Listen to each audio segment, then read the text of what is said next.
3 साल पहले मैंने एक साथ 4 लड़कियों को डेट किया था, जिसे पता चलने के बाद अपनी एक्स गर्लफ्रेंड से पीछा छुड़ाने के लिए मैं मंदिर भाग जाता हूँ और वहाँ पूरे 3 साल तक रहता हूँ। 3 साल बाद मैं वापस क्लाउड सिटी लौटता हूँ। मैं सोचता हूँ कि अब सीरियसली काम करूंगा और लड़कियों से दूर रहूंगा, लेकिन मैं जहाँ भी जाता हूँ वहाँ मुझे अपनी कोई ना कोई एक्स गर्लफ्रेंड मिल जाती है। रूम रेंट करने जाता हूँ जिस पर मकान मालकिन भी मेरी एक्स गर्लफ्रेंड निकलती है। जॉब ढूंढने जाता हूँ जिस पर वहाँ भी मेरी एक्स गर्लफ्रेंड मिल जाती है। टीवी सीरीज देखता हूँ जिसमें मेन फीमेल कैरेक्टर भी मेरी एक्स गर्लफ्रेंड ही होती है। मैं समझ नहीं पाता कि आखिर मेरे साथ ऐसा ही क्यों होता है। मेरी एक्स गर्लफ्रेंड्स अभी तक मुझसे नाराज होती हैं और हर रात चुपके से मेरे बेड तक पहुंच जाती हैं। अचानक एक लड़ाई और तेज आवाज से मेरी आंख खुल जाती है। तभी कार में अनाउंसमेंट होता है, युनचेंग स्टेशन आने वाला है, सभी लोग उतरने की तैयारी कर लें। यह सुनकर मैं धीरे से खुद से कहता हूँ, अच्छा हुआ, वो सब बस एक लंबा नाइटमेयर था। स्टेशन के बाहर पहुंचते ही कुछ लड़कियां मेरी तरफ उंगली करके देखने लगती हैं, जिस पर वो कहती हैं, उस लड़के को देखो कितना हैंडसम है। अगर पहले वाली बात होती तो मैं थोड़ा एंजॉय करता, लेकिन अब मुझे सिर्फ डर लगता है। इसके बाद मैं अपने प्लान के हिसाब से नान्यांग में घर रेंट करने पहुंचता हूँ। एजेंट ली वेचियांग बड़े एक्साइटमेंट के साथ मुझे एक नए लग्जरी अपार्टमेंट में लेकर जाता है। वह कहता है, ये 70 स्क्वायर मीटर का फ्लैट है, इतना बड़ा और लग्जरी, और अभी सिर्फ 1,000 युआन में मिल रहा है। जिस पर मैं हैरान होकर पूछता हूँ, ब्रदरली, ये घर सच में सिर्फ 1,000 युआन का है? मुझे यकीन ही नहीं होता, इतना सस्ता होना तो हद से ज्यादा है। जिस पर ली वेकियांग मुस्कुराते हुए कहता है, टेंशन मत लो, मैं कोई फ्रॉड नहीं हूँ। ये लग्जरी अपार्टमेंट पहले स्कूल डिस्ट्रिक्ट हाउस था, लेकिन अब इसके दाम गिर गए हैं। लैंडलॉर्ड बस जल्दी से पैसे वापस पाना चाहती है। यह सुनकर मैं बहुत खुश हो जाता हूँ। मुझे लगता है कि मेरे अच्छे दिन शुरू हो रहे हैं और मैं तुरंत कॉन्ट्रैक्ट साइन कर देता हूँ। इसके बाद ली वेचियांग मुझसे कहता है कि मैं थोड़ा वेट करूं। वो नीचे जाकर लैंडलॉर्ड को लेकर आता है और हैंडओवर करवा देता है। ज्यादा देर नहीं होती, तभी बाहर से ली वेकियांग की आवाज आती है। उसके साथ एक लड़की अंदर आती है जिसके हाथ में नीली अम्ब्रेला होती है। वह हंसते हुए कहती है, तुमने तो बहुत अच्छा काम किया, इतनी जल्दी ये फ्लैट रेंट पर दे दिया। मैं अचानक मुड़कर उसके पैरों की तरफ देखता हूँ। दरवाजे से अंदर आते ही उसकी हाई हील्स सबसे पहले नजर आती हैं और उसके सफेद पैर के टखने पर एक खास बर्थ मार्क बना होता है। यह देखकर मैं तुरंत वॉशरूम में छिप जाता हूँ। तभी बाहर लिविंग रूम से लैंडलॉर्ड की आवाज आती है, वो आदमी कहाँ है? जिस पर मैं अपनी आवाज बदलकर कहता हूँ, मेरे पेट में दर्द है, मुझे थोड़ा टाइम लगेगा, या फिर आप वीचैट छोड़ दीजिए, मैं बाद में ऐड कर लूंगा। मैं अपनी आवाज छुपाने की कोशिश करता हूँ, लेकिन बाहर वाली औरत अचानक ली वेचियांग से पूछती है, मिस्टर, जो की आवाज कुछ अजीब नहीं लग रही, क्या ऐसी बहुत तेज चल रहा है? जिस पर उसे सर्दी हो गई है।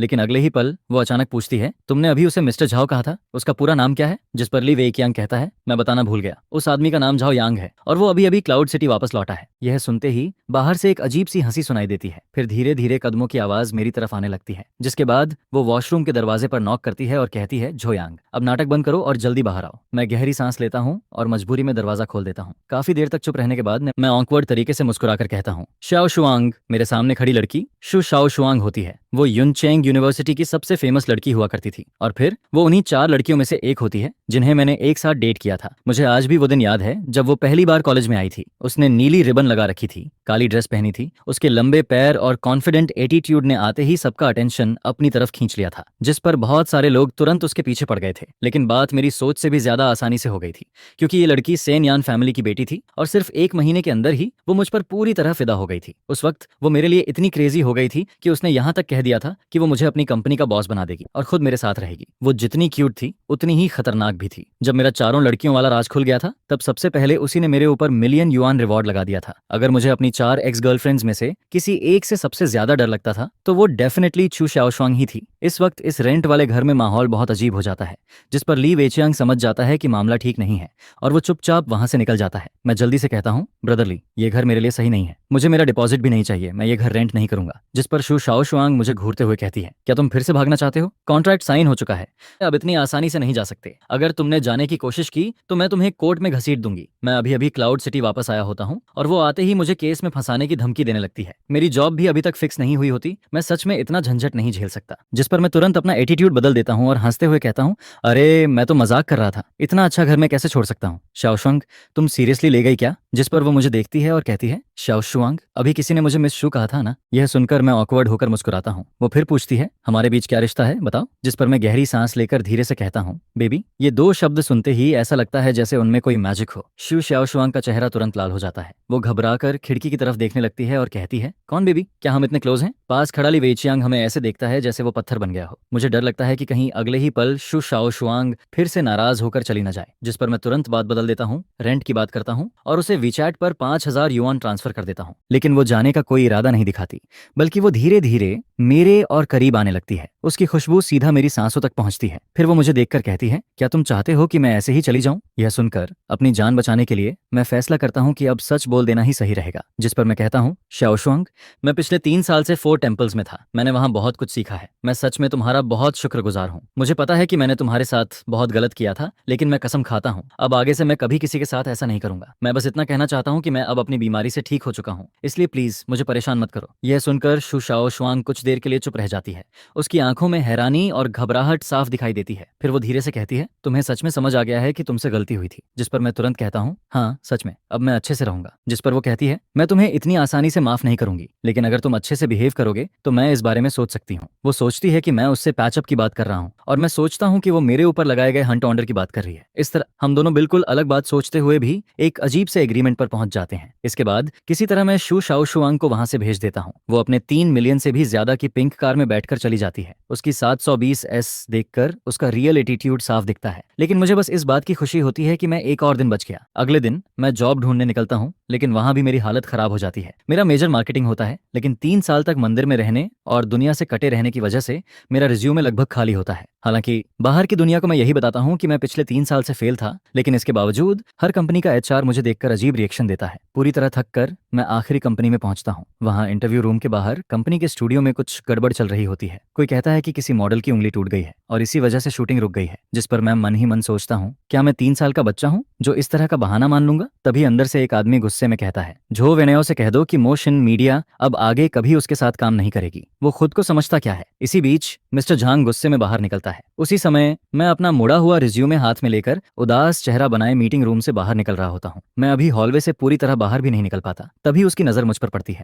वो मुझे ऊपर से नीचे तक देखता है और अगले ही पल उसका चेहरा बदल जाता है। जिस पर वो शॉक्ड होकर धीरे से कहता है, झोयांग। मैं मोशन मीडिया से बाहर निकलता हूँ। मेरा मूड पूरी तरह खराब हो चुका होता है। डिपॉजिट का पैसा भी खत्म होने वाला होता है और मैं सोचने लगता हूँ कि अब शायद मुझे खाना डिलीवर करना पड़ेगा। मैं अभी यही सोच ही रहा होता हूँ, तभी पीछे से वही HR भागते हुए आता है जिसने अभी मेरा इंटरव्यू लिया था। वो हाँफते हुए कहता है, 1 मिनट रुको। फिर वो कहता है, हमें लगता है कि तुम्हारी कंडीशन बहुत अच्छी है, क्या तुम्हें हमारे यहाँ काम करने में इंटरेस्ट है? यह सुनकर मेरी जिंदगी जैसे अचानक ऊपर नीचे होने लगती है। मुझे लगता है कि शायद मेरी सिंसियरिटी ने उन्हें इंप्रेस कर दिया। मैं तुरंत कहता हूँ कि मैं मार्केटिंग का काम बहुत अच्छे से कर सकता हूँ, लेकिन मेरी बात पूरी होने से पहले ही HR ऑकवर्ड होकर मुझे रोक देता है। वो कहता है, असल में हम तुम्हें मार्केटिंग की जॉब नहीं देना चाहते, हम तुम्हें मॉडल बनाना चाहते हैं। यह सुनकर मैं कुछ देर के लिए चुप रह जाता हूँ। कॉलेज के टाइम पर भी किसी ने मुझे मॉडल बनने के लिए कहा था, लेकिन तब मैं अपनी 4 गर्लफ्रेंड्स के बीच इतना उलझा हुआ था कि मेरे पास बिल्कुल टाइम नहीं था। लेकिन अब सिचुएशन अलग होती है। यहाँ बेसिक सैलरी 8,000 होती है, ऊपर से कमीशन और डिविडेंड भी मिलता है, जबकि मार्केटिंग में सिर्फ 6,000 की सैलरी मिलती है। जिस पर मैं बिना कुछ सोचे तुरंत कॉन्ट्रैक्ट साइन कर देता हूँ। सर्वाइवल के लिए मैं मॉडल क्या, जरूरत पड़े तो ईंट भी उठा सकता हूँ। इसके बाद वो लोग मुझे एक प्रोफेशनल स्टूडियो में लेकर जाते हैं। मुझे लगता है कि शायद पहले कोई आसान ट्रेनिंग होगी, लेकिन वहां मौजूद लोग मुझे ऐसे देखने लगते हैं जैसे मैं कोई बहुत कीमती चीज हूँ। खासकर झोंग कोई नाम का फोटोग्राफर मुझे देखकर बार बार हैरान होता है। फिर वो लोग मुझे तेज लाइट्स के सामने खड़ा कर देते हैं और मेरी ऑकवर्ड मॉडलिंग करियर शुरू हो जाती है। लेकिन मुझे बिल्कुल नहीं पता होता कि इसके पीछे मिस्टर झांग का हाथ होता है। वही मिस्टर झांग जिसने कुछ देर पहले मेरे रिज्यूमे का मजाक उड़ाने वाले HR को डांटा था। इस वक्त वो दरवाजे की हल्की सी दरार से मुझे देख रहा होता है। उसकी आंखों में बहुत कॉम्प्लिकेटेड फीलिंग्स होती हैं। वो मुझे पोज करते हुए देखता है और धीरे से अपने होंठ काटता है। फिर वो मन ही मन कहता है, बेवकूफ, क्लाउड सिटी लौटकर भी मेरे पास नहीं आया। और यही मिस्टर झांग दरअसल मोक्सिन मीडिया की बॉस जेंग यूवेई होती है। वो मेरी दूसरी एक्स गर्लफ्रेंड होती है। पूरी शूटिंग में करीब 5 घंटे लग जाते हैं। मैं अभी ठीक से सांस भी नहीं ले पाता। तभी एक असिस्टेंट मेरे पास आता है और कहता है, मिस्टर झांग आपसे मिलना चाहती हैं, प्लीज मेरे साथ आइए। मैं अंदर जाता हूँ। बॉस चेयर पर एक औरत मेरी तरफ पीठ करके बैठी होती है। उसकी आवाज थोड़ी जानी पहचानी लगती है। वो पूछती है, काम कैसा लग रहा है? जिस पर मैं कहता हूँ, काफी अच्छा है, थैंक्स, आपने मुझे ये मौका दिया। तभी वो अचानक पूछती है, तुम क्लाउड सिटी वापस कब आए? यह सुनते ही मेरे चेहरे की मुस्कान गायब हो जाती है। मैं सोचने लगता हूँ कि उसे कैसे पता चला कि मैं वापस आ गया हूँ। अगले ही पल वो धीरे से मुड़ती है। उसका चेहरा देखते ही मैं पूरी तरह शॉक हो जाता हूँ। वो झांग यूवेई होती है। उसे देखते ही मेरी पुरानी यादें वापस आने लगती हैं। कॉलेज के 2nd ईयर की वो बारिश वाली रात, मूवी थिएटर और फिर उससे पहली मुलाकात। उस वक्त मैं बस एक गरीब स्टूडेंट था और वो मेरी उन 4 एक्स गर्लफ्रेंड्स में से एक होती है। लेकिन बाकी सबसे अलग वो वही इंसान होती है जिसके लिए मेरे दिल में सबसे ज्यादा गिल्ट होता है, क्योंकि सिर्फ वही ऐसी होती है जिसने मेरे साथ कभी बुरा नहीं किया। बाकी सब मुझे छोड़कर चली गई थी, लेकिन उसने कभी मुझे नीचे गिराने की कोशिश नहीं की। फिर वो मुझे देखकर धीरे से कहती है, जल्दी वापस आ जाते, 3 साल हो गए मैंने तुम्हें देखा तक नहीं। 3 साल पहले की वो सिंपल और कमजोर लड़की अब एक स्ट्रॉन्ग फीमेल बॉस बन चुकी होती है। जिस पर मैं धीरे से कहता हूँ, तुम्हें अभी भी मेरी याद है? वो हल्का सा मुस्कुराती है और कहती है, मुझे लगा था तुम जैसे बड़े स्कमबैग मुझे भूल चुके होगे। यह सुनकर सुनकर मैं शर्मिंदा होकर अपना सिर नीचे कर लेता हूँ। फिर मैं उसे पिछले 3 साल की सारी बातें बता देता हूँ, मंदिर में रहना, भागते रहना और बाकी सब कुछ। मेरी बात सुनने के बाद वो धीरे से अपना हाथ मेरे सिर पर रखती है, बिल्कुल वैसे ही जैसे वो पहले किया करती थी, क्योंकि वो मुझसे 2 साल बड़ी होती है और हमेशा मेरी केयर करती थी। उसकी इतनी सॉफ्टनेस देखकर मुझे शुशाओ शुआंग की धमकी से भी ज्यादा बुरा फील होने लगता है। मैं टाइम देखता हूँ, लगभग रात के 12 बज चुके होते हैं। बाहर बारिश भी हो चुकी होती है और सबवे भी बंद हो चुकी होती है, जिस पर मैं कहता हूँ कोई बात नहीं, मैं टैक्सी लेकर चला जाऊंगा। लेकिन मैं अपनी बात पूरी करूं उससे पहले ही झेंग युवेई खड़ी हो जाती है। वो अपनी कार कीज उठाती है और सीधे कहती है, मैं तुम्हें घर छोड़ देती हूँ। यह सुनकर मेरे होश उड़ जाते हैं। अगर वो मुझे घर तक छोड़ने गई और नीचे शु श्याओ शुआंग मिल गई तो सब खत्म हो जाएगा। लेकिन झांग युवेई मेरी कोई बात नहीं सुनती। वो मुझे सीधा अपनी कार में बैठा लेती है। रास्ते में वो मेरी तरफ देखकर धीरे से सांस छोड़ती है और कहती है, सच में तुम अभी भी वैसे ही हो, तुम बिल्कुल नहीं बदले। मुझे वो पुराना टाइम याद आ जाता है जब तुम मेरे साथ रहते थे। जब हम जिनू होम के नीचे पहुंचते हैं तब भी झांग युवेई के जाने का कोई इरादा नहीं होता। वो कहती है कि बॉस होने के नाते उसे अपने सबऑर्डिनेट की केयर करनी चाहिए और वो कल मुझे ऑफिस जाने के लिए लिफ्ट दे देगी, जिस पर मैं कुछ नहीं कह पाता। आखिर मैं उसका सबऑर्डिनेट होता हूँ, इसलिए मना भी नहीं कर सकता। लेकिन जैसे ही लिफ्ट का दरवाजा खुलता है, 5वीं मंजिल के बाहर शु श्याओ शुआंग हाथ में अपना बनाया हुआ लंच बॉक्स लिए बैठी होती है। वो नीचे झुककर बैठी होती है, लेकिन जैसे ही वो मुझे और झेंग युवेई को साथ में बाहर आते देखती है, उसका चेहरा तुरंत बदल जाता है। फिर वो भागकर मेरे पास आती है और मेरा कॉलर पकड़ लेती है। वो गुस्से में कहती है, तुमने कल ही कहा था कि अब कुछ गलत नहीं करोगे और आज ही किसी और लड़की को घर ले आए। यह सुनकर मेरे माथे पर ठंडा पसीना आ जाता है। एक तरफ लैंडलॉर्ड वाली एक्स गर्लफ्रेंड खड़ी होती है और दूसरी तरफ बॉस वाली एक्स गर्लफ्रेंड, जिस पर मैं जल्दी से कहता हूँ, मेरी बात सुनो, ये लैंडलॉर्ड है जिससे मैं कल मिला था और ये बॉस है जिससे मैं आज मिला हूँ। मैं 3 उंगलियां उठाकर कसम खाता हूँ। हालांकि बात बहुत अजीब लगती है, लेकिन ये सब सच में सिर्फ कोइंसिडेंस होता है। मैंने सच में कुछ गलत नहीं किया। हम अभी ऑफिस में ओवरटाइम कर रहे थे और ये बस मुझे घर छोड़ने आई है, जिस पर झांग युवेई भी मेरी बात मान लेती है। वो कहती है कि हाँ, हम ओवरटाइम कर रहे थे। लेकिन फिर वो शु शाओ शुआंग की तरफ देखकर कहती है, लेकिन तुम लैंडलॉर्ड होकर आधी रात को यहाँ क्या कर रही हो? रेंट लेने आई हो क्या? जिस पर शु शाओ शुआंग तुरंत कहती है, ये मेरा घर है, मैं जब चाहूँ यहाँ आ सकती हूँ। फिर वो दोनों एक दूसरे को घूरती हैं, जिसके बाद शु शाओ शुआंग कहती है, अगर मिसअंडरस्टैंडिंग है तो अंदर चलकर बात करते हैं, मैं आज रात झाओ यांग के साथ यहीं रहूंगी। जिस पर झांग युवेई भी तुरंत कहती है, अगर तुम आ सकती हो तो मैं भी आ सकती हूँ, मुझे भी इससे बहुत सारी बातें करनी है। और फिर दोनों आपस में एग्री कर लेती हैं। लेकिन किसी ने भी मुझसे नहीं पूछा होता कि मैं क्या चाहता हूँ। 3 दिन पहले मंदिर में एक मंक ने मुझे वार्निंग दी थी कि मुझे लड़कियों से दूर रहना चाहिए,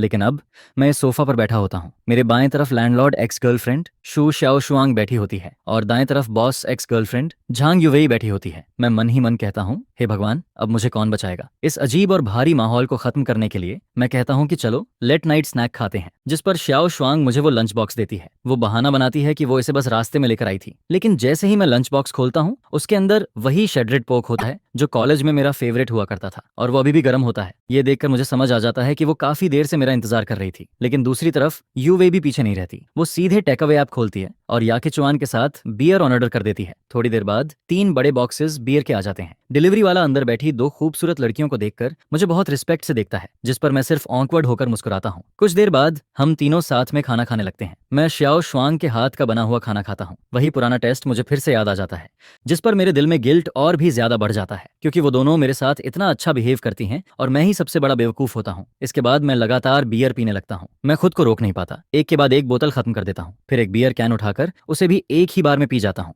थोड़ी ही देर में मुझे शराब चढ़ जाती है। मैं नशे में खुद को थप्पड़ मारता हूँ और लड़खड़ाती हुई आवाज में बोलने लगता हूँ, मैं अच्छा इंसान नहीं हूँ, लेकिन आगे से अगर तुम दोनों को कभी कोई परेशानी हुई तो मैं जरूर तुम्हारी हेल्प करूंगा। इसके बाद मुझे कुछ भी ठीक से याद नहीं रहता। मुझे बस इतना याद रहता है कि शिव शाओ शुआंग और झांग युवेई दोनों मिलकर मुझे उठाकर बेड तक लेकर जाती हैं, जिस पर युवेई धीरे से मुझे कंबल ओढ़ा देती है और मेरे सिर पर हाथ फेरती है। उसी समय मुझे शु शाओ शुआंग की आवाज सुनाई देती है। वो अचानक पूछती है, सच बताओ, क्या तुम अभी भी उसे पसंद करती हो? जिस पर झांग युवेई मेरी तरफ देखती है। मैं उस वक्त सो रहा होता हूँ। उसकी आंखों में सॉफ्टनेस साफ दिखाई देती है। फिर वो धीरे से कहती है, उसने मुझे मेरा पहला DSLR दिया था, उसी ने मेरे फोटोग्राफी ड्रीम को सपोर्ट किया था, इसलिए मैं उससे नफरत नहीं कर सकती। जिस पर शु शाओ शुआंग बिना सोचे तुरंत कहती है, मैं भी अभी तक जोयांग को पसंद करती हूँ। फिर वो धीरे से कहती है, मैं उसे मारना भी चाहती हूँ, लेकिन उससे कोई फर्क नहीं पड़ता। इस बार मैं उसे दोबारा भागने नहीं दूंगी। यह सुनकर झांग युवेई हल्का सा मुस्कुराती है। फिर वो मेरे कान को खींचती है और शु शाओ शुआंग से कहती है, तुम्हारा एटीट्यूड अभी भी बिल्कुल पहले जैसा है। लेकिन फिर वो धीरे से कहती है, तुम्हें मुझसे नहीं, बाकी लड़कियों से सावधान रहना चाहिए। और इसी तरह दोनों एक दूसरे का वी चैट ऐड कर लेती हैं ताकि बाकी एक्स गर्लफ्रेंड्स के खिलाफ वो एक टेम्परेरी अलायंस बना सकें। अगले दिन दोपहर में मेरी आंख खुलती है। मेरा सिर बहुत ज्यादा दर्द कर रहा होता है, लेकिन जैसे ही मैं आंख खोलता हूँ मैं देखता हूँ कि शु शाओ शुआंग मेरे ऊपर सो रही होती है। उसी वक्त बेडरूम का दरवाजा खुलता है और झांग युवेई बाहर आती है। उसे देखकर मेरा दिमाग पूरी तरह खाली हो जाता है। मुझे लगता है कि कल रात नशे में मैंने जरूर कोई बहुत बड़ी गलती कर दी होगी, जिस पर मैं घबरा कर पूछता हूँ कल रात मैंने कुछ किया था क्या। लेकिन वो दोनों मुझे देखकर हंसने लगती हैं। फिर झांग युवेई कहती है, तुम तो कल रात मरे हुए इंसान की तरह सो रहे थे, कुछ भी नहीं हुआ। यह सुनकर मैं राहत की सांस लेता हूँ। आज झांग युवेई अच्छे मूड में होती है, इसलिए वो मुझे एक दिन की छुट्टी दे देती है। कंपनी जाने से पहले वो पूरे घर को अच्छे से साफ भी कर देती है। फिर जाते जाते मुझे वार्निंग देती है कि उसके ना रहने पर मैं कोई गड़बड़ ना करूं।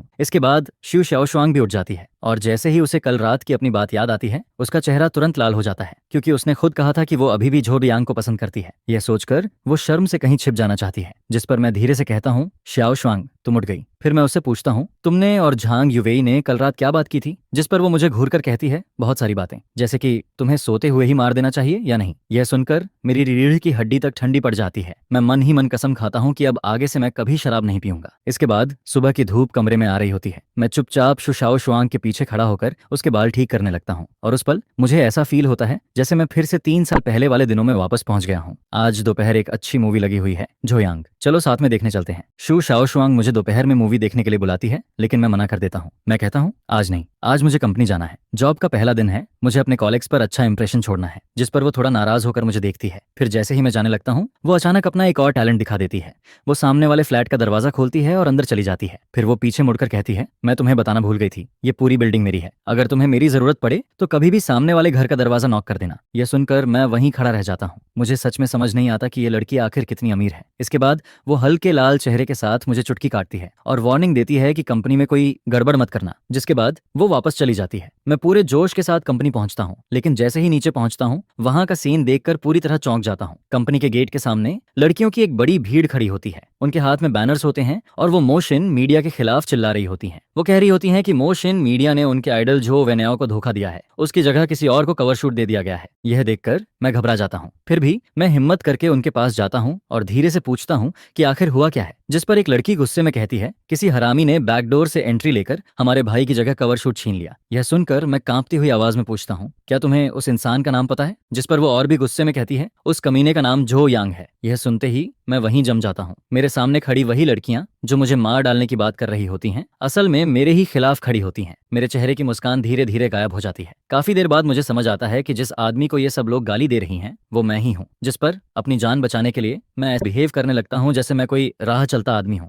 लेकिन मैं उन फैन गर्ल्स को कम समझ लेता हूँ। किसी ने ग्रुप में मेरी फोटो भेज दी होती है और अगले ही पल मेरी पहचान खुल जाती है, जिस पर सारी लड़कियां मेरी तरफ देखने लगती हैं। फिर वो जोर जोर से चिल्लाने लगती हैं। मैं जल्दी से कहता हूँ, मैं उस स्टार को जानता भी नहीं हूँ, लेकिन वो मेरी बात सुनने की जगह और ज्यादा गुस्सा हो जाती हैं। फिर वो लोग झांग युवेई को भी गालियां देने लगती हैं। वो कहती हैं, झांग सरनेम वाली बॉस भी कोई अच्छी नहीं है, उसने जरूर तुम्हें अपने पास रख लिया होगा, तभी तुम्हें ये मौका मिला है। जिस पर मेरा चेहरा तुरंत बदल जाता है। मुझे गाली दो, मैं सह सकता हूँ, लेकिन मैं झांग युवेई के बारे में एक शब्द भी गलत नहीं सुन सकता। अगले ही पल मैं अपना हाथ उठाता हूँ और सबसे ज्यादा गाली देने वाले 180 पाउंड के आदमी को सीधा पंच मार देता हूँ। वो आदमी सीधे पीछे जाकर भीड़ में गिर जाता है और फिर पूरा माहौल अचानक बिगड़ जाता है। चारों तरफ चीखने की आवाज आने लगती है। लड़कियां मेरी तरफ भागने लगती हैं। लेकिन 3 साल मंदिर में रहने की वजह से मेरा शरीर पहले से बहुत मजबूत होता है। मेरी हाइट भी 1.85 मीटर होती है, इसलिए मैं भीड़ के बीच खुद को बचाने की कोशिश करता हूँ। उसी वक्त ऊपर ऑफिस में झांग युवेई मुझे खिड़की से देख रही होती है। पहले तो वो मुझे देखकर हल्का मुस्कुराती है, लेकिन जैसे ही उसे पता चलता है कि मुझे मारा जा रहा है उसका चेहरा तुरंत बदल जाता है, जिस पर वो घबराकर नीचे भागती है। जब वो नीचे पहुंचती है तब तक मेरे चेहरे से खून निकल रहा होता है। यह देखकर उसका चेहरा पूरी तरह सफेद पड़ जाता है। उसके दिल में बहुत दर्द होता है, लेकिन उसे इस बात का दुख नहीं होता कि मैंने उन लड़कियों को मारा। उसे इस बात का दुख होता है कि मेरी वजह से उसकी कंपनी को नुकसान हो सकता है, क्योंकि अगर ये बात हॉट सर्च पर चली गई तो मोशन मीडिया की 3 साल की मेहनत बर्बाद हो सकती है। जिस पर झांग युवेई जल्दी से मेरे पास आती है। वो दोनों हाथों से मेरा चेहरा पकड़ती है और चेक करती है कि मुझे कितनी चोट लगी है। जब उसे पता चलता है कि चोट ज्यादा नहीं है तब वो अचानक गुस्से में कहती है, क्या तुम पागल हो, मैंने तुम्हें छुट्टी दी थी, फिर तुम कंपनी क्यों आए। जिस पर मैं धीरे से कहता हूँ, सिस्टर वेई गुस्सा मत हो। फिर मैं कहता हूँ, तुम बस ये बोल देना कि मैं टेम्परेरी वर्कर हूँ, सारी गलती मेरे ऊपर डाल दो और मुझे निकाल दो। मैं सोचता हूँ कि वो कंपनी की वजह से परेशान है, इसलिए मैं उसे बचाना चाहता हूँ, लेकिन मेरी बात सुनकर वो कुछ देर के लिए चुप रह जाती है। ऐसा लगता है जैसे वो कुछ कहना चाहती है, लेकिन उससे पहले ही पुलिस मुझे पकड़ कर ले जाती है और अब मुझे 7 दिन की डिटेंशन होने वाली होती है। जैसा मैंने सोचा था वही होता है। थोड़ी ही देर में मीडिया कंपनी के एक मेल एम्प्लॉय और फीमेल फैंस के बीच हुई लड़ाई हॉट सर्च पर आ जाती है। हर तरफ न्यूज फैल जाती है। इंटरनेट पर ऐसे वीडियोस घूमने लगते हैं जिन्हें जानबूझकर एडिट किया गया होता है, जिस पर मुझे विलेन की तरह दिखाया जाता है, जैसे सारी गलती सिर्फ मेरी हो। उसी समय शाम को युंगवांग बिल्डिंग के नीचे एक ब्लैक नैनी कार आकर रुकती है। उसमें से एक लंबी खूबसूरत लड़की बाहर निकलती है। उसकी खूबसूरती देखते ही हर कोई उसे पहचान लेता है। वो पेरेंट्स होती है, एंटरटेनमेंट इंडस्ट्री की सबसे फेमस एक्ट्रेस। वो आज की सबसे बड़ी स्टार होती है और साथ ही इमोशन मीडिया की सबसे इंपॉर्टेंट आर्टिस्ट भी होती है। लिफ्ट में उसका असिस्टेंट उसे मेरे फाइट वाला हॉट सर्च दिखाता है। वो मजाक में कहता है जो वेनेओ के फैंस को किसी ने पीट दिया, लेकिन जैसे ही पेरेंट्स उस वीडियो में मेरा चेहरा देखती है, उसका चेहरा अचानक बदल जाता है। उसके हाथ कांपने लगते हैं। फिर वो धीरे से पूछती है इस आदमी का नाम क्या है, जिस पर असिस्टेंट कहता है इसका नाम जो यांग है। ये मोशन मीडिया का नया मेल मॉडल है और अभी इसे पुलिस पकड़ कर ले गई है। यह सुनते ही पेरेंट्स की आंखों में एक अजीब सी चमक आ जाती है। फिर वो तुरंत कहती है आज रात के अंदर जो यांग से जुड़ी सारी हॉट सर्च हटा दो। उसकी आवाज गुस्से और एक्साइटमेंट से कांप रही होती है। सारे मीडिया रिसोर्सेज इस्तेमाल करो, जो वेनेओ के सारे काले राज निकालो और उस फाइट वाली वीडियो का ओरिजिनल वर्जन भी ढूंढो। मैं चाहती हूँ कि जो वेनेओ अभी के अभी खत्म हो जाए। इस बार जो यांग ने किसी नॉर्मल मुसीबत को नहीं छेड़ा था। इस बार उसने सीधे अपनी एक्स गर्लफ्रेंड्स को मैदान में बुला लिया था। और जिस रात मैं लॉकअप में पहली बार सो रहा होता हूँ, उसी रात कुछ लोग पूरी रात जागने वाले होते हैं। उसी समय शु शाओशुआंग किचन में गाना गुनगुनाते हुए मेरे लिए पोटैटो बीफ स्टू बना रही होती है। वो पूरे खुश मूड में होती है क्योंकि वो सोच रही होती है कि मैं बाहर आते ही उसके साथ मूवी देखने जाऊंगा। लेकिन तभी झांग युवे का वीचैट मैसेज आता है। उसमें लिखा होता है कि झाओ यांग लड़ाई की वजह से 7 दिन के लिए अंदर चला गया है। यह सुनते ही शु शाओशुआंग का पूरा मूड खराब हो जाता है। उसका सारा स्वीट सपना उसी वक्त टूट जाता है और जैसे ही उसे पता चलता है कि यह सब झो वेनेओ नाम के एक ट्रैफिक स्टार की वजह से हुआ है, उसकी आंखें तुरंत ठंडी हो जाती हैं। जिस पर वो तुरंत किसी को फोन लगाती है और कहती है मुझे तुमसे एक काम करवाना है। उधर उसी वक्त झो वेनेओ एक आलीशान मैंशन में लगभग 50 साल की एक औरत के साथ जश्न मना रहा होता है। उसे लगता है कि उसने सारी गंदगी मेरे ऊपर डाल दी है और अब मैं पूरी तरह बर्बाद हो जाऊंगा। वो मन ही मन सोचता है कि अब मैं हमेशा के लिए खत्म हो चुका हूँ। लेकिन अगली सुबह उसके सामने कुछ और ही होने वाला होता है। सुबह सुबह उसका असिस्टेंट घबराया हुआ उसके पास आता है और कहता है ब्रदर याओ, बहुत बड़ी प्रॉब्लम हो गई है। जिस पर झो वेनेओ जल्दी से वेबो खोलता है और वहां जो वो देखता है उसे देखकर उसके होश उड़ जाते हैं। टॉप 50 ट्रेंडिंग में से 32 टॉपिक्स सिर्फ उसी के खिलाफ होते हैं। उसके नाइट क्लब वाले स्कैंडल्स, उसके पुराने अफेयर्स और उसके सारे डर्टी सीक्रेट्स एक एक करके सामने आने लगते हैं। और फिर सबसे बड़ा धमाका होता है। उसकी उस उम्रदराज औरत के साथ वाली हाई डेफिनेशन फोटोज पूरी इंटरनेट पर फैल जाती हैं। लेकिन सबसे ज्यादा डेंजरस चीज होती है उस फाइट वाले केस का सच बाहर आना। पूरा ओरिजिनल वीडियो सामने आ जाता है और उसमें साफ दिखता है कि मैं किसी को बिना वजह नहीं मारता। मैं सिर्फ इसलिए फाइट करता हूँ क्योंकि उन्होंने मुझे मजबूर किया था। जिस पर पूरी पब्लिक ओपिनियन अचानक बदल जाती है। मैं विलेन से विक्टिम बन जाता हूँ और झो वेनेओ, जिसकी इमेज पहले परफेक्ट थी, वो एकदम नीचे गिर जाती है। उसके सारे ब्रांड डील्स कैंसिल हो जाते हैं, सारे एंडोर्समेंट्स खत्म हो जाते हैं और फिर युनचेंग का सबसे बड़ा ब्लैक मटेरियल ग्रुप सीधा ऑर्डर देता है कि अब पूरे इंडस्ट्री में झो वेनेओ को बैन किया जाएगा। जिस पर झो वेनेओ अपने बेड पर बैठा रह जाता है।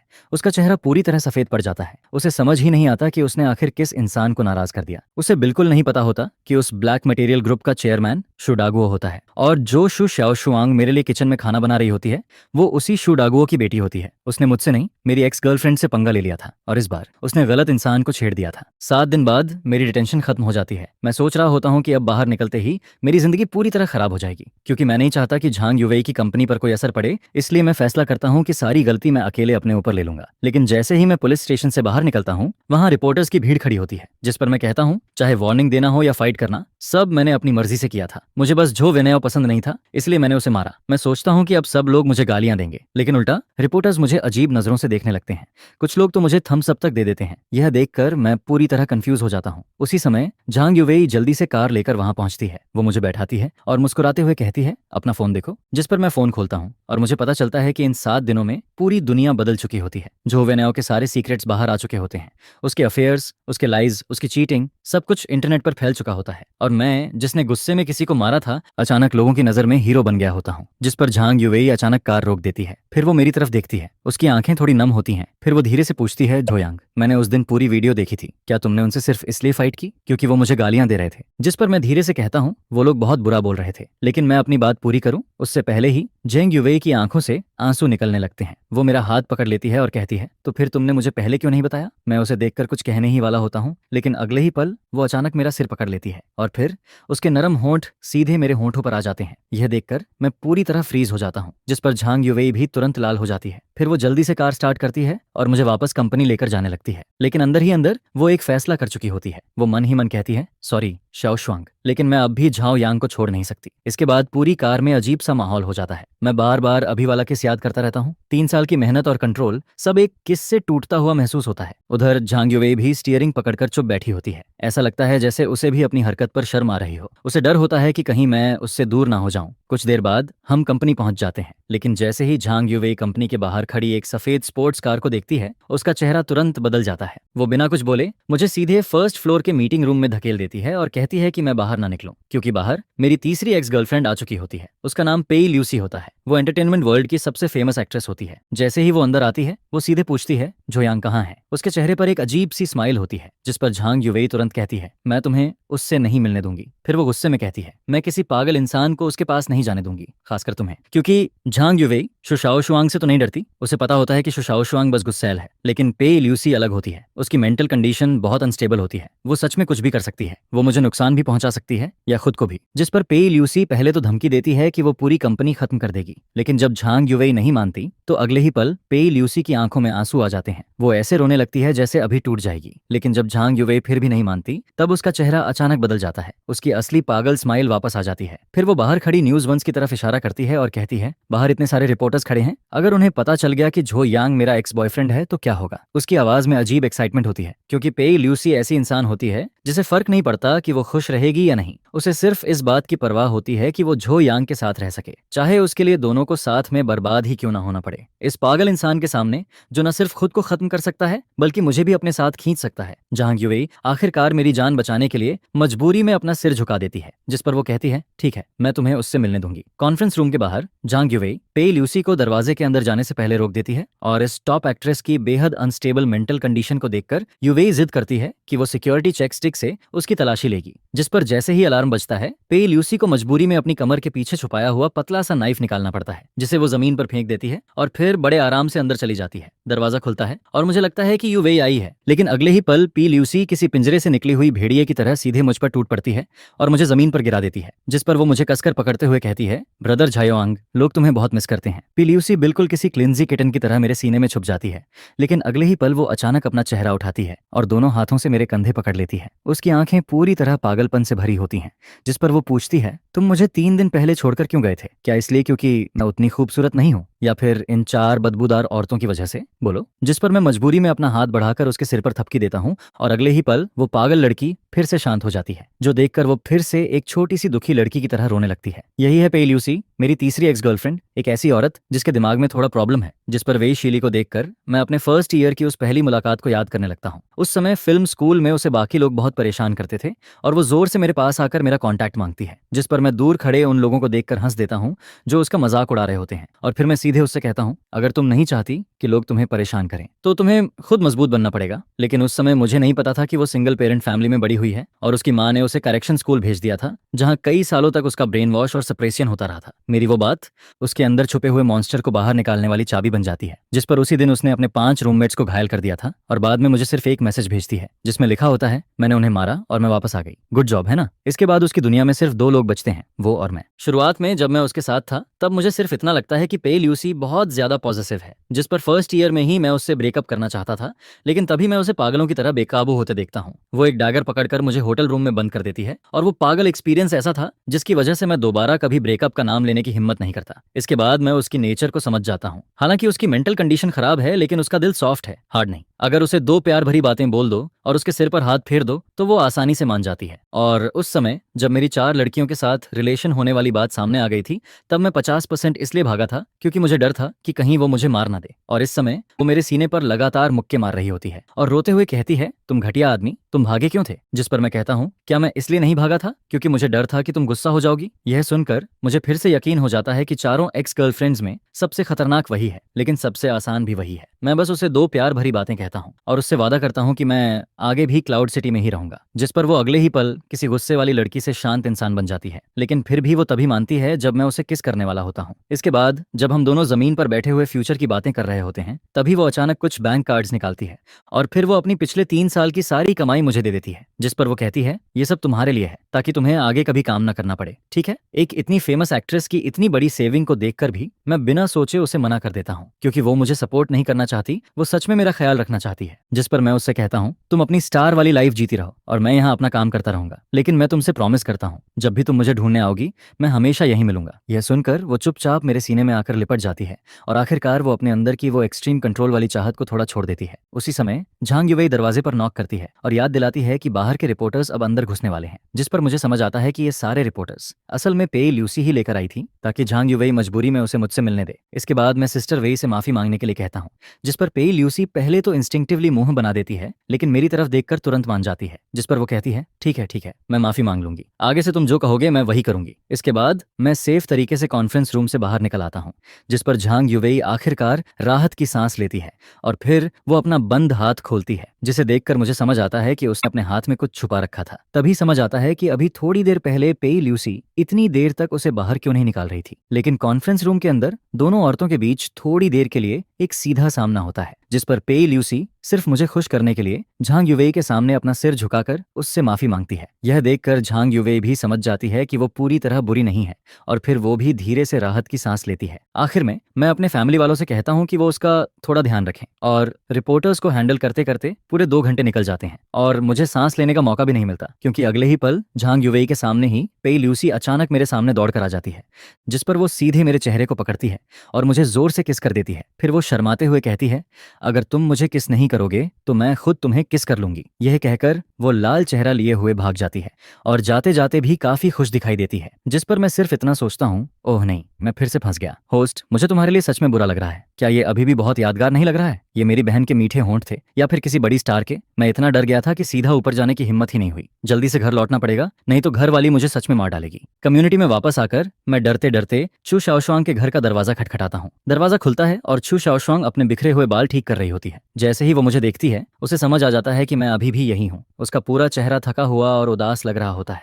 जिस पर मुझे देखते ही पिछले कई दिनों का उसका सारा दुख एकदम से बाहर आ जाता है। वो सीधे मेरे सीने से लगकर रोने लगती है, जिस पर मैं उसके उस थके हुए चेहरे को देखकर अंदर से पूरी तरह गिल्टी फील करता हूँ। पिछले 7 दिनों से वो ठीक से सो भी नहीं पाई थी। उसे हर रात यही सपना आता था कि मैं डिटेंशन सेंटर में फंसा हुआ हूँ और वो सिर्फ मेरी मदद की आवाज सुन रही है। लेकिन जब मैं सही सलामत वापस आ जाता हूँ तब वो अपना सारा डर, गुस्सा और बेचैनी बाहर निकाल देती है, जिस पर वो मेरी पसंद का खाना बनाकर टेबल पर रखती है। मेरी फेवरेट डिश सामने रखी होती है और हाथ धोकर अच्छे से तैयार होने के बाद वो अचानक बहुत ध्यान से पेई ल्यूसी के बारे में पूछने लगती है। तभी मुझे पता चलता है कि पेई ल्यूसी की खबर बाहर आने के अलावा झो वेनेओ के इतनी जल्दी पीछे हटने की वजह शू शाओशुआंग के पीछे खड़ा ऑब्सीडियन ग्रुप भी था, जिस पर शू शाओशुआंग मुझसे पूछती है पेई ल्यूसी के साथ आखिर हुआ क्या था। मुझे चुप देखकर वो तुरंत मेरे पास आ जाती है, जिस पर वो गुस्से और जलन से कहती है, उस दिल चुराने वाली बिल्ली को जो मिला वो मुझे भी चाहिए। मैं कुछ समझ पाता उससे पहले ही वो मेरा चेहरा पकड़कर मुझे किस कर देती है, जिस पर मैं अपने होंठ छूता हूँ और फिर से अंदर ही अंदर पछताने लगता हूँ। इसके बाद वो मेरे लिए खाना बनाती रहती है और जब उसका मन थोड़ा शांत हो जाता है तब वो चुपचाप मेरी बाहों में आकर टिक जाती है। वो बहुत ज्यादा थक चुकी होती है, जिस पर मैं उसे धीरे से उठाकर बेडरूम में ले जाता हूँ। वो आधी नींद में मेरा हाथ पकड़ लेती है और 10 सेकंड के अंदर ही सो जाती है। मैं बेड के किनारे बैठकर उसका हाथ धीरे से पकड़े रहता हूँ और उसे गुड नाइट कहता हूँ। लेकिन शहर के दूसरे कोने में मुझे बिना पता चले मेरे खिलाफ एक शिकार शुरू हो चुका होता है। बेइज्जत हो चुका जो वेन्याओ एक पागल जुआरी की तरह अंडरग्राउंड गैंग यूलिंग सोसाइटी के सानिया के पास पहुंचता है। भले ही मैं अब थोड़ा फेमस हो चुका हूँ और कई लोग मुझसे डरते हैं, लेकिन उसके सामने जो वेन्याओ सीधे 7 मिलियन रख देता है, जिस पर वो कहता है 5 मिलियन उसकी जान लेने के लिए और बाकी 2 मिलियन अगर तुम चाहो तो जैसे भी करना। और मुझे इस सब के बारे में कुछ भी पता नहीं होता।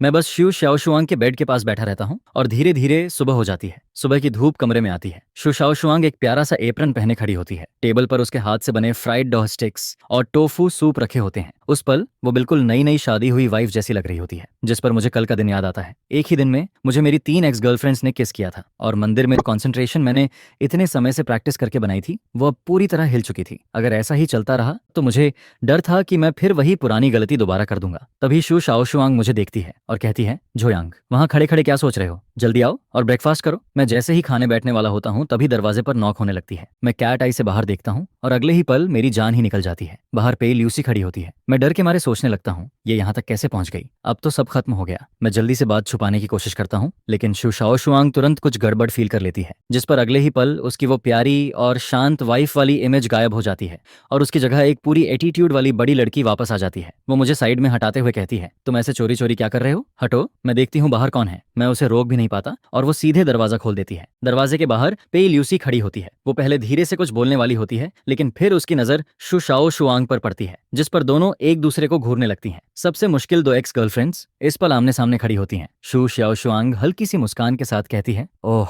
तो तुम हो बड़ी स्टार। अब समझ आया अभी ये इतना नर्वस क्यों था। जिस पर पे ल्यूसी भी सीधे मेरी तरफ हाथ हिलाती है, लेकिन अगले ही पल उसकी आंखें तेज हो जाती हैं और वो शू शाओशुआंग से पूछती है, तुम यहाँ क्या कर रही हो। शू शाओशुआंग बिना डरे जवाब देती है, ये पूरा बिल्डिंग हमारी फैमिली की प्रॉपर्टी है, मैं जहाँ चाहूँ रह सकती हूँ और जिसके साथ चाहूँ रह सकती हूँ। फिर वो मेरी तरफ देखकर कहती है, मैं तो भूल ही गई थी कि तुम सिर्फ एक फूलदान जैसी हो। जिस पर पे ल्यूसी का चेहरा तुरंत बदल जाता है। वो कहती है, शू शाओशुआंग तुम्हें लगता है कि सिर्फ पैसे के दम पर तुम इसे अपने साथ रख सकती हो। पे ल्यूसी की ये बात सीधा शू शाओशुआंग के सबसे दर्द वाले पॉइंट पर लगती है। मैं जल्दी से बात बदलने की कोशिश करता हूँ, जिस पर मैं मुस्कुराते हुए पे ल्यूसी से कहता हूँ, चलो बाहर घूमने चलते हैं। लेकिन वो मुझे पूरी तरह इग्नोर कर देती है और कहती है, मेरे पास टाइम नहीं है, आज इसे मेरे साथ काम पर जाना है। जिस पर शू शाओशुआंग तुरंत जवाब देती है, मैंने तुमसे पूछा था क्या, तुम इसके लिए फैसले क्यों ले रही हो, तुम होती कौन हो। पे ल्यूसी भी तुरंत पलटकर कहती है, तो मैं भी तुमसे यही पूछती हूँ, तुम खुद को क्या समझती हो। उन दोनों को कॉरिडोर में लड़ने से रोकने के लिए मैं मजबूरी में दोनों को साथ ब्रेकफास्ट करने के लिए टेबल पर बैठा देता हूँ और फिर मैं खुद उनके बीच में किसी बेचारे वेटर की तरह बैठ जाता हूँ। पे ल्यूसी शुआ शियाशुआंग के बनाए हुए टोफू सूप का एक कौर खाती है। उसकी आंखों में साफ नापसंदगी दिखाई देती है, लेकिन फिर भी वो अकड़ कर कहती है, ठीक है किसी तरह खाया जा सकता है, लेकिन इसमें कोई रियल टेस्ट नहीं है। फिर वो शू शियाशुआंग से पूछती है, क्या तुम रोज खुद खाना बनाती हो। जिस पर शू शाओशुआंग शांत होकर जवाब देती है, मैं यूजुअली बहुत बिजी रहती हूँ, तुम्हारी तरह मेरे पास हर दिन इतना फ्री टाइम नहीं होता कि मैं सिर्फ बाहर घूमती रहूं। पे ल्यूसी तुरंत कहती है, अगर टाइम हो तो खाना बनाना सीख लेना चाहिए, कुछ लोगों को बाहर का खाना पसंद नहीं होता। जिस पर शू शाओशुआंग सीधे मेरी तरफ देखती है और बात का तीर मेरी तरफ घुमा देती है, ऐसा है क्या, मुझे तो लगा था जो यांग को बाहर का खाना पसंद है। जिस पर ल्यूसी मेरी तरफ देखते हुए पूछती है, जो यांग तुम्हें आखिर खाना कहाँ खाना पसंद है। और फिर वो दोनों मुझे घूरने लगती हैं। इस सवाल के सामने मेरे माथे पर ठंडा पसीना आ जाता है और मुझे लगता है कि मेरा सिर अभी फट जाएगा। जिस पर तभी जब ऐसा लग रहा होता है कि दोनों किसी भी पल मुझ पर टूट पड़ेंगी, तभी मेरा फोन बज जाता है। वो झांग युवेई का कॉल होता है। जिस पर मैं मन ही मन चिल्लाता हूँ, सिस्टर वेई की जय हो। झांग युवेई का ये फोन मेरे लिए किसी लाइफ सेवर से कम नहीं होता, क्योंकि अभी कुछ सेकंड पहले तक शू शाओशुआंग और ल्यूसी की नजरें मुझे जिंदा खा जाने वाली थीं। मैं तुरंत फोन उठाकर कहता हूँ, हेलो झांग, क्या कंपनी में इमरजेंसी है। ठीक है मैं अभी आता हूँ। मैं कंपनी में इमरजेंसी होने का बहाना बनाता हूँ और पूरी एक्टिंग करने की कोशिश करता हूँ, लेकिन ये दोनों लड़कियां इतने समय से मेरे साथ हैं कि मेरी आंखें जरा सी भी इधर उधर होती हैं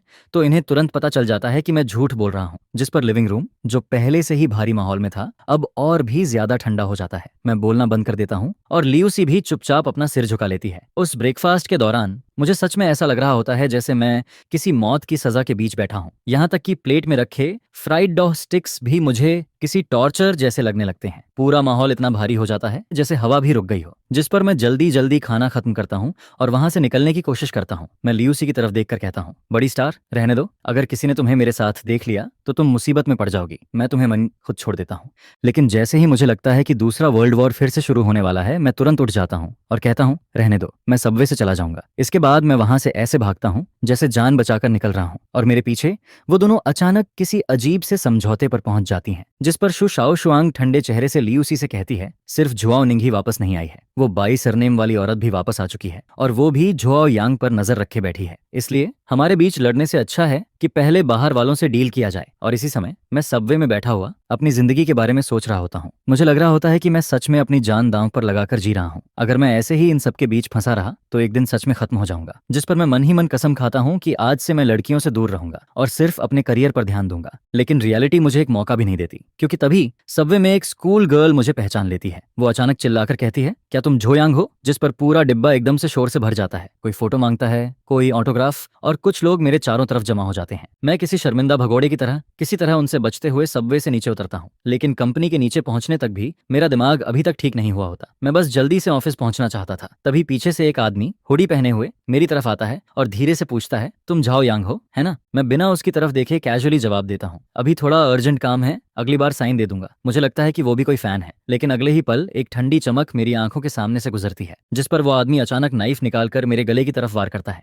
मैं इंस्टिंक्टिवली पीछे हटता हूँ, जिस वजह से वो वार मेरे गले की जगह कंधे पर लग जाता है। मेरे कंधे से तुरंत खून निकलने लगता है, लेकिन वो आदमी बहुत तेजी से हरकत करता है। वो मेरा कंधा पकड़ लेता है और इससे पहले कि मैं कुछ कर पाऊं, उसका नाइफ मेरे पेट में घुस चुका होता है। जिस पर कंपनी के नीचे का वो आम सा रास्ता अगले ही पल किसी डरावने सीन में बदल जाता है। वो आदमी नाइफ वापस खींचने ही वाला होता है कि तभी मैं पूरी ताकत से उसका हाथ पकड़ लेता हूँ और जोर से चिल्लाता हूँ, आग लग गई, जल्दी आओ। मेरी आवाज सुनकर आसपास के लोग तुरंत इकट्ठा होने लगते हैं।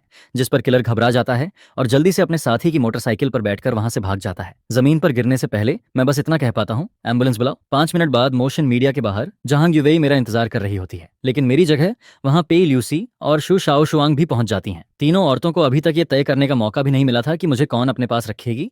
तभी कंपनी का एक एम्प्लॉय भागता हुआ आता है। उसका चेहरा पूरी तरह सफेद पड़ा होता है, जिस पर वो चिल्लाकर कहता है, झो यांग को सबवे स्टेशन पर नाइफ मार दिया गया है, बहुत खून निकल रहा है। यह सुनते ही शू शाओ शुआंग की आंखों के सामने अंधेरा छा जाता है और वो वहीं जमीन पर गिर जाती है, जबकि पेई ल्यूसी की आंखें पूरी तरह बदल जाती हैं। उनमें ना आंसू होते हैं, ना डर, सिर्फ पागलपन और गुस्सा होता है। वो बिना कुछ बोले ठंडे चेहरे से मुड़ती है और कहती है, तुम लोग हॉस्पिटल जाओ, मैं जुआओ निंग को ढूंढने जा रही हूँ। शू शाओ शुआंग उसे रोकने की कोशिश करती है, लेकिन पेई ल्यूसी बिना एक्सप्रेशन के कहती है, जिसने उसे चोट पहुंचाई है मैं उसे टुकड़ों में तोड़ दूंगी। जिस पर शू शाओ शुआंग उसे नहीं रोकती। वो सिर्फ अपना फोन निकालती है, क्योंकि उसे पता होता है कि झो यांग पर हुए इस अटैक के बाद क्लाउड सिटी पूरी तरह बदलने वाली है। एम्बुलेंस के अंदर झांग युवेई मेरा हाथ कसकर पकड़े रहती है। वो रोते हुए बार बार कहती है, अगर तुम्हें कुछ हो गया तो मैं भी नहीं जीऊंगी। जिस पर मैं मुश्किल से मुस्कुराता हूँ और उसे कहता हूँ, पेई ल्यूसी मुझे मरने नहीं देगी, चिंता मत करो। डॉक्टर की जांच के बाद पता चलता है कि नाइफ पर कोई पॉइजन नहीं था। यह सुनकर मैं राहत की सांस लेता हूँ। फिर मैं मुश्किल से अपना खून से भरा हाथ उठाता हूँ और कहता हूँ, मैंने उसके हाथ की स्किन अपने नाखूनों में फंसा ली थी, उसमें उसका डीएनए होगा। जल्दी से एविडेंस कलेक्ट करो, चाहे मेरे अंदर सिर्फ एक सांस ही क्यों ना बची हो। जिसने मुझे मारने की कोशिश की है, मैं उसे इसकी कीमत जरूर चुकवाऊंगा। क्लाउड सिटी में रेड डार्क ग्रुप को सबसे ताकतवर अंडरग्राउंड फोर्स माना जाता है, जिसने खुद को सबसे अच्छे तरीके से साफ इमेज में बदल लिया था। और उस ग्रुप की रूलर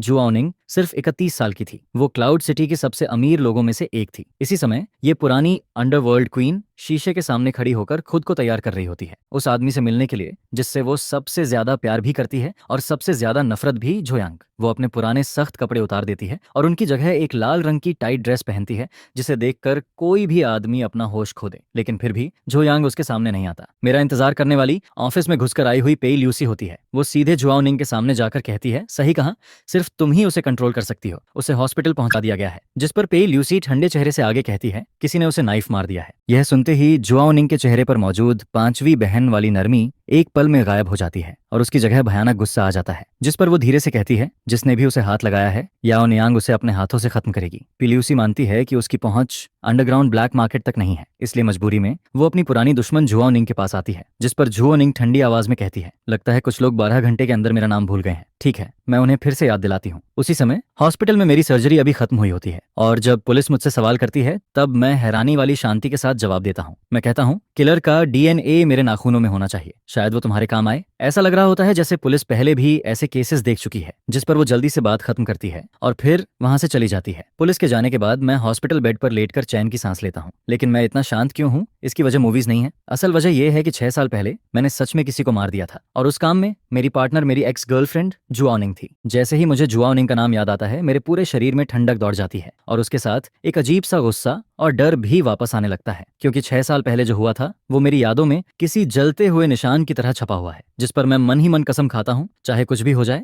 मैं उससे मिलने नहीं जाऊंगा। क्योंकि अगर मैंने उसे फिर से देखा तो बड़ी मुश्किल से उससे दूर बनाई हुई मेरी जिंदगी पूरी तरह टूट जाएगी। इसी बीच झांग युवेई हाथ में खाना लेकर वार्ड में आती है। वो मेरे पास आकर कहती है, तुम्हारा फेवरेट खाना लेकर आई हूँ। जिस पर मैं तुरंत पूछता हूँ, सिस्टर वेई, पी ल्यूसी और शू शाओ शुआंग कहाँ हैं? वो दोनों क्यों नहीं आई? मैं पूछना तो चाहता हूँ कि वो दोनों आखिर कहाँ गई हैं, लेकिन झांग युवेई मेरी सारी आदतें पहले से समझती है। जिस पर वो मुझे घूर कर कहती है, उनके पास जरूरी काम है, तुम बस यहाँ चुपचाप लेटे रहो। भले ही वो बात को कैजुअली टाल देती है, लेकिन मुझे साफ महसूस होने लगता है कि क्लाउड सिटी में कुछ बहुत बड़ा शुरू हो चुका है। और मेरा अंदाजा सही निकलता है, क्योंकि इस समय पूरा क्लाउड सिटी हिल चुका होता है। ऊपर से देखने पर मेरे नाम से जुड़े 30 से ज्यादा टॉपिक्स हॉट सर्च में चल रहे होते हैं।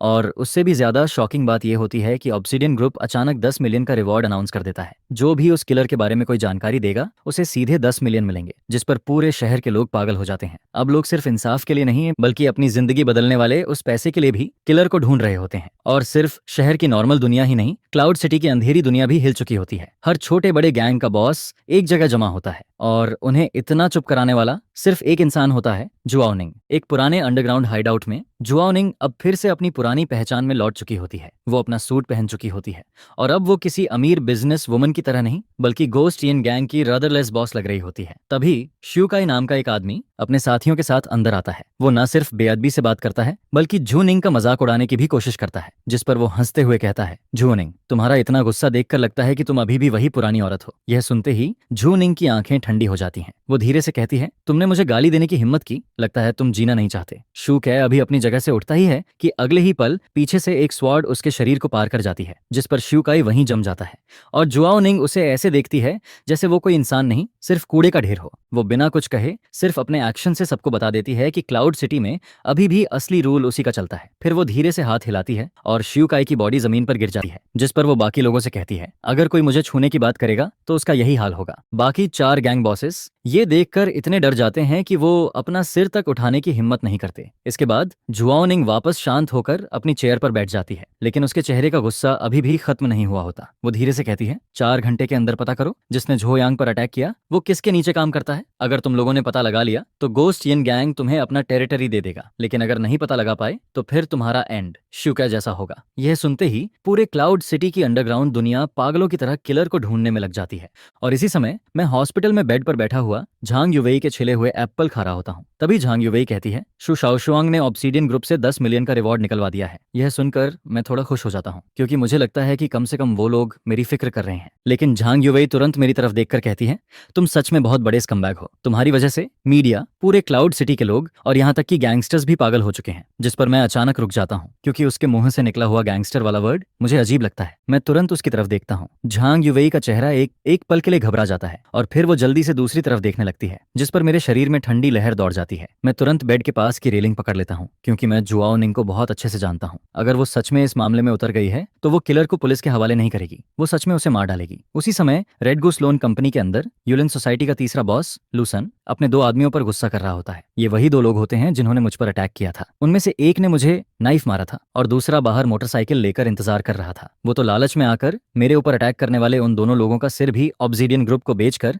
10 मिलियन का रिवॉर्ड लेना चाहता था। लेकिन तभी उसे बॉस वांग चेनक का फोन आता है, और जैसे ही उसे पता चलता है कि 6 साल से गायब जुआओ निंग भी खुद लोगों को ढूंढने निकल चुकी है, वो सीधे डर के मारे जमीन पर गिर जाता है। जिस पर लू वॉल तुरंत फैसला करता है, हमें अभी इसी वक्त यहाँ से निकलना होगा। ये जगह अब सेफ नहीं है। लेकिन मोटरसाइकिल चलाने वाला उसका छोटा साथी उसके साथ मरना नहीं चाहता था, जिस पर वो चुपके से ऑब्सीडियन ग्रुप को फोन कर देता है और कुछ ही देर में सारी जानकारी शो शाओशुआंग तक पहुंच जाती है। वो घृणा से हंसती है और पुलिस को फोन करने के बजाय सीधा उनकी लोकेशन जुआओ निंग को भेज देती है, क्योंकि वो चाहती है कि कानून से पहले वो कमीने लोग असली नरक का दर्द महसूस करें। उसी समय यूलिन सोसाइटी का बॉस वांग चिन अभी भी के टीवी में बैठा हुआ होता है। उसकी गोद में एक लड़की होती है और वो शराब पीते हुए गाना सुन रहा होता है। वो अभी भी अपने मजे में डूबा होता है और सोच रहा होता है कि घोस्ट यिन नान्याकोहियन गैंग का एरिया अब उसका हो जाएगा। लेकिन तभी के टीवी का दरवाजा खुलता है और जुआओ निंग अंदर आती है, जिस पर वांग चेनक का चेहरा एकदम सफेद पड़ जाता है। उसकी जान जैसे शरीर से निकल जाती है। वो कांपते हुए कहता है, सिस्टर जुआओ, आप यहाँ कैसे? जिस पर जू निंग ठंडी मुस्कान के साथ कहती है, काफी मजे कर रहे हो, लाओ वांग। वांग चेन जल्दी से कहता है, सिस्टर जुआओ, मैं अपनी जान की कसम खाता हूँ, ये काम मेरे आदमी ने नहीं किया। यह सुनकर जुआओ निंग हंस पड़ती है, लेकिन उसकी हंसी में गुस्सा साफ दिखाई देता है। फिर वो उसके सामने एक वॉइस रिकॉर्डर फेंक देती है। उस रिकॉर्डर के अंदर लू वॉल की आवाज होती है। वो भागने की बात कर रहा होता है, जिस पर वांग चेन वहीं जमीन पर बैठ जाता है। उसे यकीन ही नहीं होता कि अभी जो बात उसने बोली थी उसके आदमी ने उसी पल उसे झूठा साबित कर दिया। फिर जुआओ निंग सिर्फ इतना कहती है, इसे ले जाओ। उसी समय लू वॉल उन दोनों लोगों को लेकर शहर से बाहर भागने की कोशिश कर रहा होता है, लेकिन उनकी कार स्टार्ट होने से पहले ही 2 बड़े ट्रक्स आकर रास्ता रोक देते हैं, जिस पर 1 दर्जन से ज्यादा आदमी हाथ में सोर्ड्स और हथियार लिए हुए उन्हें चारों तरफ से घेर लेते हैं। उन लोगों को देखकर लू वॉल पूरी तरह टूट जाता है। उसे समझ आ जाता है कि अब बचने का कोई रास्ता नहीं है, जिस पर वो चुपचाप कार से बाहर निकल आता है। इसी बीच हॉस्पिटल के कमरे में शाओशुआंग चुपचाप मेरे पास बैठी होती है। वो अपना सिर नीचे करके मेरे बहुत करीब बैठी रहती है। सुबह हुई लड़ाई को याद करके वो अभी भी थोड़ा गुस्सा होती है, लेकिन मुझे देखकर वो फिर से उसी छोटे पप्पी जैसी बन जाती है। उसकी आंखें लाल होती हैं, और जब मैं सोचता हूँ कि उसने मेरे लिए पूरे शहर में 10 मिलियन का रिवॉर्ड लगवा दिया, तो मेरे दिल में एक अजीब सी मिठास महसूस होने लगती है, जिस पर मैं उसके सिर पर हाथ फेर देता हूँ। लेकिन ये सुकून ज्यादा देर नहीं रहता, क्योंकि जैसे ही मैं उसका हाथ पकड़ता हूँ मैं तुरंत पूछता हूँ, सच बताओ, क्या जुआओ निंग भी इसमें शामिल है? जिस पर शु शाओशुआंग एक पल के लिए चुप हो जाती है, लेकिन आखिरकार वो धीरे से सच बता देती है। वो कहती है, पे ल्यूसी ने ही जुआओ निंग को ढूंढा था। यह सुनते ही मेरे पूरे शरीर में ठंडा पसीना निकल आता है। पे ल्यूसी पहले से ही मेंटली अनस्टेबल है, और जुआओ निंग ऐसी औरत है जो बिना पलक झपकाए किसी को भी मार सकती है। मैं जैसे ही इन दोनों को एक साथ इमेजिन करता हूँ, मेरा दिल जोर से धड़कने लगता है, क्योंकि मैं सच में डर जाता हूँ। एक छोड़ी हुई फैक्ट्री के अंदर गर्म हवा में मौत की बदबू फैली हुई होती है। लुचियांग और उसके दोनों आदमी जुआओ निंग और पेई ल्यूसी के सामने घुटनों पर बैठे होते हैं, जिस पर जुआओ निंग अभी तक कुछ नहीं करती। वो बस पीछे खड़ी होकर उन्हें घूरती रहती है। आखिरकार टूटकर लुचियांग सब सच बता देता है। वो झो वेनाओ का नाम लेता है। यह नाम सुनते ही पेई ल्यूसी की आंखों में पागलपन फिर से भर जाता है। उसे तुरंत अपनी पुरानी नरमी पर पछतावा होने लगता है। वो सोचती है कि उसने झो वेनाओ को छोड़कर गलती की, जिस पर वो ठंडी आवाज में कहती है, मुझे एक नाइफ दो। उस पल ये फेमस एक्ट्रेस पूरी तरह बदल जाती है। वो किसी बदला लेने वाली शैतान जैसी लगने लगती है। वो नाइफ पकड़कर लू चियांग और उसके आदमी की तरफ बढ़ने लगती है। उसके शरीर से निकलती हुई खून की प्यास वहां मौजूद हर इंसान को डरा देती है। लेकिन जैसे ही वो नाइफ उठाती है तभी उसका फोन बज जाता है, जिस पर फोन की स्क्रीन पर मेरा नाम दिखाई देता है। मेरी आवाज सुनते ही उसकी आंखों का वो लालपन धीरे धीरे कम होने लगता है। वो तुरंत अपनी आवाज नरम करके कहती है, झोयांग, तुम्हारी चोट कैसी है? लेकिन दूसरी तरफ मैं बहुत गुस्से में होता हूँ। मैं बिना कुछ घुमाए सीधे कहता हूँ, अगर तुमने किसी को मारा तो फिर कभी मुझसे मिलने मत आना। पी ल्यूसी जैसी पागल लड़की के लिए ये बात किसी सजा से कम नहीं होती। जिस पर वो मजबूरी में बहुत दुखी होकर अपने गुस्से को रोक लेती है। फिर वो फोन जुआओनिंग को दे देती है, जिस पर फोन हाथ में लेते ही ये अंडरवर्ल्ड क्वीन तुरंत अपनी आवाज बदल देती है। वो हंसते हुए कहती है, डियर, क्या तुम मुझे मिस कर रहे थे? लेकिन मैं उसे भी गुस्से में डांटना शुरू कर देता हूँ। मैं उसे साफ कहता हूँ कि अगर उसने कुछ गलत किया तो मैं उससे हमेशा के लिए दूर हो जाऊंगा। लेकिन हैरानी की बात यह होती है कि जुआओनिंग को बिल्कुल भी गुस्सा नहीं आता, बल्कि उसका चेहरा हल्का लाल हो जाता है और वो अंदर ही अंदर और ज्यादा खुश होने लगती है, क्योंकि जितना ज्यादा मैं उसे डांटता हूँ वो उतना ही ज्यादा एक्साइटेड हो जाती है। फोन रखने के बाद मैं किसी तरह राहत की सांस लेता हूँ। कम से कम मैंने पेई ल्यूजी के हाथ खून से रंगने से रोक लिया था। लेकिन दूसरी तरफ जुआओनिंग की आंखें फिर से ठंडी हो जाती हैं। वो लू चियांग और उसके आदमी की तरफ देखती है और मन ही मन सोचती है, मैंने झोयांग से वादा किया था कि पेई ल्यूसी किसी को नहीं मारेगी, लेकिन इसका मतलब ये नहीं है कि मैं इन कचरों को छोड़ दूंगी। उधर झांग युवेई पूरे दिन मेरे साथ लगी रहती है और जब वो जाने लगती है तो मेरे कान के पास आकर धीरे से कहती है, मेरी बहन यहाँ नहीं है, इसका फायदा उठाकर किसी और लड़की के साथ कुछ मत करना। यह कहकर वो मुझे घूरती है और फिर चली जाती है। उसके जाने के बाद शू शाओशुआंग मेरे बेड के पास बैठी रहती है। वो इतनी ज्यादा थक जाती है कि आखिरकार बेड के किनारे सिर रखकर वहीं सो जाती है, जिस पर मैं धीरे से उससे कहता हूँ, तुम ठीक हो? पहले बैठ जाओ। क्या तुम अभी भी मुझसे नाराज हो? वो धीरे से सिर हिलाती है और कहती है, हाँ, मैं नाराज हूँ। लेकिन फिर वो मेरी तरफ देखकर कहती है, क्योंकि मैं जानती हूँ तुम मुझे बचाना चाहते थे, लेकिन सबसे पहले तुम्हें खुद को बचाना चाहिए था। फिर वो अपना सिर झुका लेती है और धीरे से कहती है, असल में ये सब मेरी गलती है। अगर मैं झो वेनाओ को पूरी तरह खत्म कर देती तो शायद ये सब कभी नहीं होता। झो वेनाओ ही मर्डरर है, उसी ने पैसे खर्च किए थे। उसने मुझे लाल आंखों के साथ बताया था कि मैन मास्टरमाइंड झो वेनाओ ही है, बस वो 6 साल पहले वाली अगली फैमिली रिवेंज लेने नहीं आई है। जिस पर मैं राहत की सांस लेता हूँ और कहता हूँ, खुद को ब्लेम मत करो, इस मैटर का तुमसे कोई लेना देना नहीं है। जिस पर वो पूछता है, तो क्या तुम अभी भी गुस्सा हो? अगर तुम्हें कुछ हो जाता तो 5th चाइल्ड कैसे जीता? लेकिन मैंने उसकी बीमारी को कम समझ लिया था। यह सुनते ही उसके दिमाग में इस बात का मतलब कुछ और ही बन जाता है। उसके मन में बस यही चलता है, तुम्हारे बिना मैं जिंदा नहीं रह पाता। जिस पर पेई ल्यूसी एक्साइटेड होकर उठता है और मुझे घूरने लगता है। फिर वो कहता है, मैं अब और वेट नहीं कर सकता। जिस पर मैं कहता हूँ, 1 मिनट रुको, शाओजुआंग अभी भी यहाँ है। लेकिन वो कहता है, उसकी परवाह मत करो, यांग को सिखाने दो, तुम बस मेरे साथ चलो। जिस पर उसके दुख भरे एक्सप्रेशन के साथ पी ल्यूसी आखिरकार होश में आता है और शू शाओशुआंग भी डर जाता है। जिस पर वो पूछता है, क्या हुआ? और फिर ऐसे ही मुझे दूसरी बार ऑपरेटिंग रूम में धक्का देकर ले जाया जाता है। उसी समय युनचेंग में पब्लिक ओपिनियन पूरी तरह एक्सप्लोड हो जाती है, जिस पर पेई ल्यूसी और जुआओनिंग की मदद से झो वेनाओ के हंगरी पर असासिनेशन की खबर सारे हेडलाइंस में छा जाती है। और फिर झो निंग मा जाई एर्गो को टीम पर अटैक करने के लिए भेज देती है, जिस पर झो वेनाओ पूरी तरह खत्म हो जाता है। और मैं इस भारी प्यार की वजह से हॉस्पिटल बेड पर लगभग सब कुछ कन्फेस कर देता हूँ, क्योंकि पिछली रात मेरे घाव फिर से फट गए थे। जिस पर मुझे फिर से ऑपरेटिंग रूम में ले जाया जाता है। पेई ल्यूसी चुपचाप खुद को ब्लेम करता रहता है और यहाँ तक कि शू शाओशुआंग, जो पहले गुस्सा होना चाहता था, वही उसे उल्टा समझाने लगता है। वो कहता है, रोना बंद करो, वो अब डेंजर से बाहर है। फिर हम थोड़ी देर रेस्ट करते हैं। लेकिन रात के 2 बजे तक भी मेरा ब्लीडिंग पूरी तरह बंद नहीं होता और जब मैं दोबारा जागता हूँ तब दोपहर हो चुकी होती है। जिस पर सबसे पहले मुझे जुआओनिंग का बढ़ा चढ़ा फिगर दिखाई देता है और फिर वो मेरा सिर अपनी बाहों में दबा देती है। उसकी वो पुरानी सॉफ्टनेस मुझे लगभग डुबो ही देती है। लेकिन एबॉट की वार्निंग याद करके मैं उसे धीरे से दूर कर देता हूँ, क्योंकि ये औरत इतनी टेम्पिंग थी कि मुझे पुरानी बातें याद आने लगती हैं। मैं उसके साथ बाकी 4 एक्स गर्लफ्रेंड्स को मिलाकर जितनी बार रूम नहीं लिया, उससे ज्यादा बार उसके साथ ले चुका हूँ। जिस पर मुझे 6 साल पहले की बात याद आती है, जब मैं 2nd ईयर में था। उस बारिश वाली रात में मैं अभी अभी झांग युवेई को गली से छोड़कर वापस आया था और तभी मैंने जुआओनिंग को बचाया था, जो पूरी तरह खून से ढकी हुई थी। शुरुआत में मैंने बस उसे उठाया और एक छोटे से किराए के कमरे में रख दिया, जो मैं मुश्किल से अरेंज कर पाया था। उस समय मैं खुद भी दागों और खून से भरा हुआ था। लेकिन जैसे जैसे उसके घाव ठीक होने लगे, उसका चेहरा किसी और ही लेवल का दिखाई देने लगता है, जिसे देखकर मैं शॉक हो जाता हूँ और मुझे समझ आता है कि मैंने कैसी खतरनाक औरत को बचाया है। वो क्लाउड सिटी के सबसे बड़े गैंगस्टर ग्रुप की तीसरी लीडर थी और फिर जुआओनिंग मुझे बताती है कि पावर की लड़ाई में वो हार गई थी,